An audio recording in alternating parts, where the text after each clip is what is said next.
தாம் எழுதிய எஸ்ஐஆர் குறித்த புத்தகத்தை படித்தால் விஜய் ஆர்ப்பாட்டமே வேண்டாம் என முடிவு செய்வார் என முன்னாள் ஆளுநர் தமிழிசை சவுந்தரராஜன் தெரிவித்துள்ளார். திருவள்ளூர் மாவட்டம் திருவேற்காட்டில் செய்தியாளர்களுக்கு பேட்டியளித்த அவர், பீகார் தேர்தல் தமிழகத்திற்கு பாடத்தை சொல்லிக் கொடுத்துள்ளதாக தெரிவித்தார். மேலும் எஸ்ஐஆர் நடவடிக்கையால் வாக்குகள் பறிபோகும் என தமிழக வெற்றிக்கழக தலைவர் விஜய் கூறிய நிலையில் வாக்குகள் எப்படி பறிபோகும் என கேள்வி எழுப்பினார்.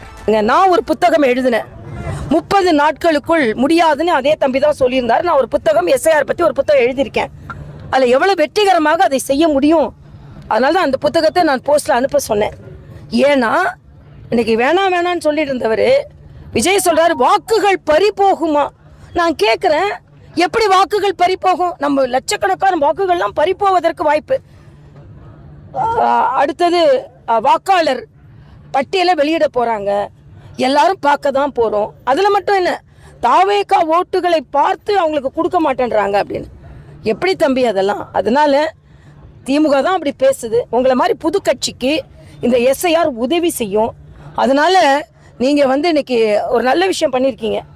இணையதளத்தில் பதிவு செய்யுங்க, எல்லாரும் சேர்ந்து முதல் வாக்காளர்கள் எல்லாரும் சேர்ந்து பதிவு செய்யுங்கன்னு ஒரு ஆரோக்கியமான ஒரு சூழ்நிலை சொல்லியிருக்கீங்க. அப்படியே சொல்லிக்கிட்டு இருங்க. ஏன்னா அதை எதிர்த்து சொன்னீங்கன்னு வச்சுக்கோங்க, இதை தடுக்க முடியாது, நீதிமன்றம் கூட இதை தடுக்காது.